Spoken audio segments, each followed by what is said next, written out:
Dindigul Mettupatti Ilangathir kabaddi academy நடத்திய 37ஆம் ஆண்டு மத நல்லிணக்க கபடி போட்டியில் பெண்கள் பிரிவில் ஒட்டன்சத்திரம் SBKC அணியினர் 34 புள்ளிகள் பெற்று முதல் பரிசான 20,000 ரொக்கப்பணம் மற்றும் சுழற் கோப்பையை தட்டிச் சென்றனர். திண்டுக்கல் மாநகராட்சி பகுதியில் அமைந்துள்ள மேட்டுப்பட்டி இளங்கதிர் கபடி அகாடமி சார்பில் 37ஆம் ஆண்டு மத நல்லிணக்க கபடி போட்டி நேற்று முதல் நடைபெற்று வருகிறது. இதில் முதலாவதாக 75 கிலோ எடைக்குட்பட்ட பெண்களுக்கு போட்டி நடைபெற்றது. இந்த போட்டியில் திருப்பூர், திண்டுக்கல், நாமக்கல், சேலம், கரூர், பொள்ளாச்சி, உடுமலை, தமிழகத்தின் பல்வேறு பகுதிகளில் இருந்து 18 அணிகள் பங்கேற்றன. இன்று மாலை நடைபெற்ற இறுதிப் போட்டியை அதிமுக பொருளாளரும் முன்னாள் அமைச்சருமான திண்டுக்கல் சீனிவாசன் துவங்கி வைத்தார்.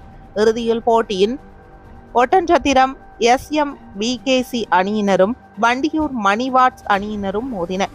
இதில் 34க்கு 24 புள்ளி என்ற கணக்கில் ஒட்டன்சத்திரம் SMBKC அணி முதலிடத்தை பிடித்தது. முதலிடம் பிடித்த ஒட்டன்சத்திரம் SMBKC அணியினருக்கு 20,000 ரொக்கம் மற்றும் ஆளுயர கோப்பை வழங்கப்பட்டது.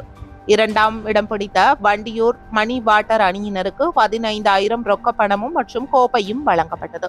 இதேபோல் மூன்றாம் இடம் பிடித்த நாமக்கல் மாஸ்டர் ஸ்டூடெண்ட்ஸ் அணியினருக்கு 10,000 ரூபாய் மற்றும் கோப்பை, நான்காம் இடம் பிடித்த மதுரை வெற்றி திருமகள் அணியினருக்கு 10,000 ரூபாய் ரொக்கம் மற்றும் கோப்பையும் வழங்கப்பட்டது. மேலும் போட்டிக்கான ஏற்பாடுகளை இளங்கதிர் கபடி அகாடமி நிர்வாகத்தினர் செய்திருந்தனர். மேலும் இன்று மற்றும் நாளை ஆண்களுக்கான கபடி போட்டியும் நடைபெறுகிறது.